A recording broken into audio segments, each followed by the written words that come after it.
هذا القرآن يوحدنا لطريق الخير يوجهنا الله تعالى أنزله ورسول الله معلم. بسم اللہ الرحمن الرحیم.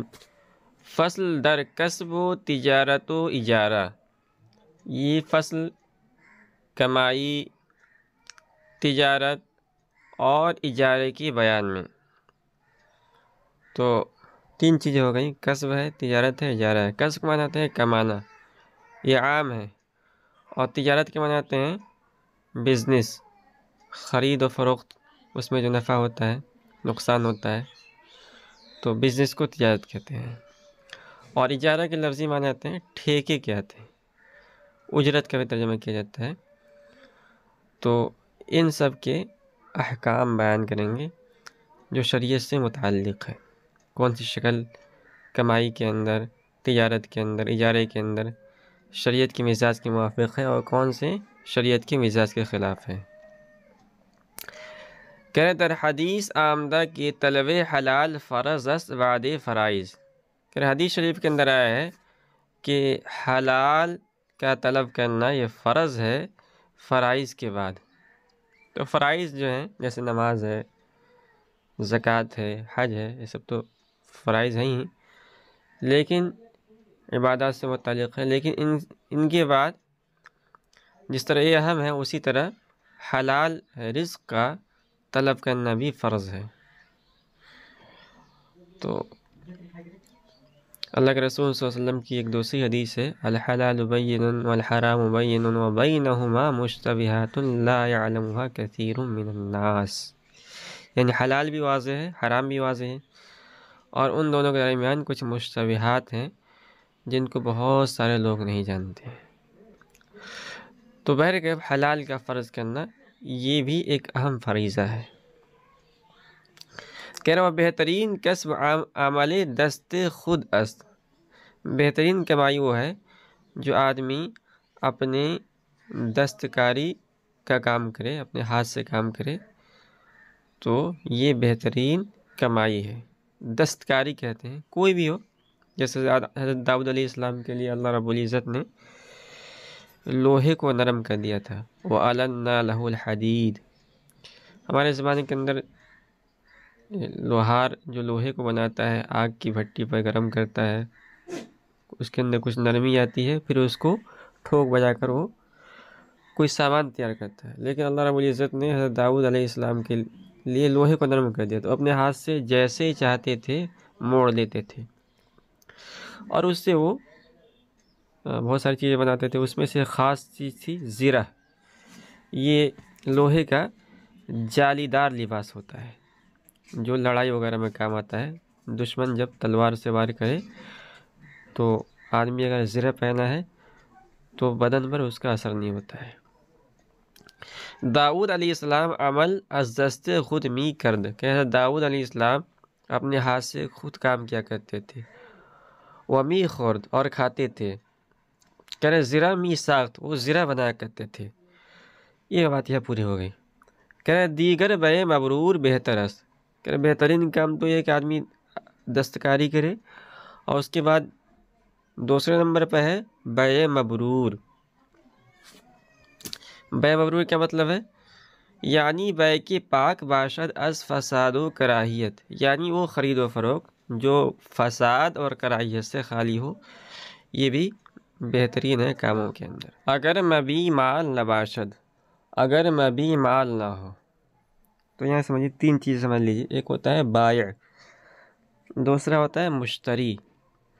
تو بائع کہتے ہیں وہ آدمی جو بیچنے والا ہے، اور مشتری اس آدمی کو کہتے ہیں جو خریدنے والا ہے. اور جس چیز کی خرید و فروخت ہو رہی ہے اسے مبیع کہا جاتا ہے. تو اگر مبیع مال نہ ہو، مثل میتہ، جیسے کہ مردار. تو مردار یہ مال نہیں ہے، اس لیے کہ شریعت یعنی مال تو ہے لیکن شریعت اس کو مال نہیں مانتی. یا خون، یا خون، یا حر، یا آزاد آدمی. تو ہمارے زمانے کے اندر تو آدمی کی خرید و فروخت کا رواج نہیں ہے. پہلے زمانے کے اندر انسانوں کے اندر دو قسم کے لوگ ہوتے تھے، آزاد اور غلام۔ غلام آدمی کی خرید و فروخت جائز ہوتی تھی، منعقد بھی ہو جاتی تھی، ہوتی بھی تھی، لیکن کچھ چالاک لوگ ہوتے تھے، بدمعاش قسم کے لوگ، وہ کسی آزاد آدمی کو زبردستی بیچ دیتے تھے، تو شریعت کی نگاہ میں وہ مال نہیں ہے۔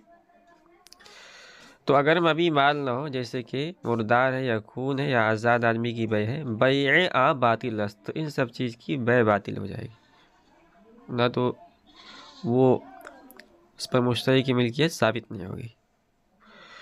یعنی وہ ہم چنی اگر مال باشد، کہہ رہے اسی طرح اگر مال تو ہو لیکن متقوم نہ باشد، لیکن مال متقوم نہ ہو، مال متقوم نہ یعنی مال غیر متقوم ہو۔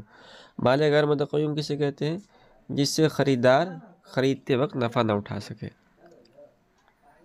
مانندے پرندہ در ہوا یا ماہی در دریا، یعنی کہہ رہے کہ جیسے پرندہ ہوا کے اندر یا مچھلی دریا کے اندر،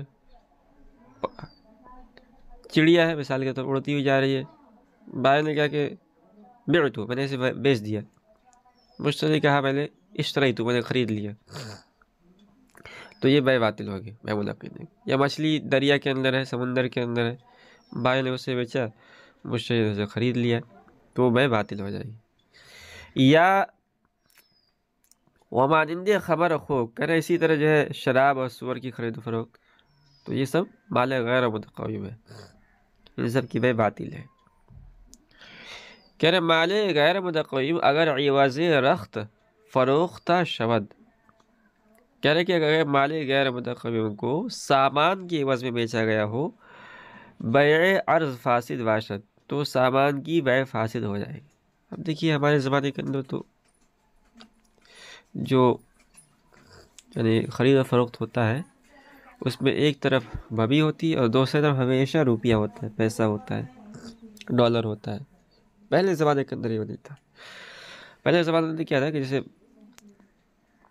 ہمارے پاس گیہوں ہے اور ہمیں گھی کی ضرورت ہے، ہم مارکیٹ کے اندر گئے اور پھر ہم نے انتظار کیا، تو ایک آدمی آیا جسے گیہوں کی ضرورت تھی، ہم نے اسے گیہوں دیا اور اس کے پاس گھی تھا، اس نے ہمیں گھی دے دیا۔ تو اس طرح خرید و فروخت ہوتی تھی، صرف روپیہ کے بدلے خرید فروخت نہیں ہوتی تھی۔ تو کہہ رہے اگر کسی نے مال غیر متقوم کو، مثال کے طور پر شراب کو لے لیجیے، اس کو سامان کی عوض بیچا، تو کہہ رہے کہ بیع عرض فاسد باشد، جو سامان کی بیع ہے وہ فاسد ہو جائے گی۔ تو مانندے باطل است، شراب وغیرہ اس طرح کی چیزوں کی بیع باطل ہے۔ باطل کا مطلب ہے کہ خریدار اس کا مالک نہیں ہوگا۔ اب یہاں دو چیزیں ہیں، ایک تو باطل ہے، ایک فاسد ہے۔ بیع باطل بیع فاسد کے اندر تھوڑا سا فرق ہے، اس کو بیان کریں گے۔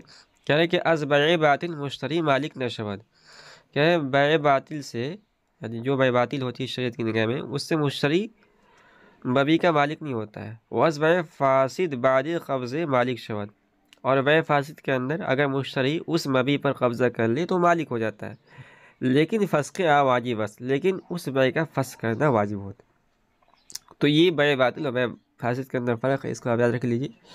آگے جو ہے ہدایہ وغیرہ کے اندر بیع باطل اور بیع فاسد بکثرت آئے گا، تو اس میں آپ کو سمجھنا ہوگا کہ بیع باطل اور بیع فاسد کے درمیان کیا فرق ہے۔ مسئلہ بیع شیر در پستان باطل است، دودھ کی بیع پستان کے اندر باطل ہے۔ ہم نے کہا کہ جو ہے اس بکری کے تھن میں جو دودھ ہے اس کو میں نے 20 روپے کی عوض فروخت کیا، مشتری نے کہا میں نے خرید لیا، تو کہہ رہے کہ بیع باطل ہے، یعنی مشتری پر اس دودھ کی ملکیت ثابت نہیں ہوگی اگرچہ وہ پیسہ دے دے۔ کیوں؟ کہ مشکوک الوجود است، کہ اس بکری کا جو تھن پھولا ہوا ہے، لگ رہا ہے دودھ ہے، وہ مشکوک الوجود ہے، ہو سکتا ہے اس کے اندر دودھ نہ ہو، ہوا ہو۔ احتمال است کہ ریح باشد، ممکن ہے کہ اس تھن کے اندر دودھ نہ ہو بلکہ ہوا ہو۔ مسئلہ بیع کے انجام بمنازعت کشد، کہہ رہے وہ بیع جس کا انجام جھگڑے پر ہو، فاسد است، فاسد ہے۔ یہ ایک قاعدہ کلیہ سمجھ لیجیے، تو جزیات تو بہت سارے نکلیں گے، لیکن جس بیع کا انجام جھگڑے پر ہو وہ بیع شریعت کی نگاہ میں فاسد ہے۔ چنانچہ بیع پشم بر پشت گوسفند، چنانچہ بکری کے پشت پر اس کے بال کی خرید و فروخت، یہ بیع باطل ہے، یعنی بیع فاسد ہے۔ کیوں؟ اس میں جھگڑا ہوگا، خریدار چاہے گا کہ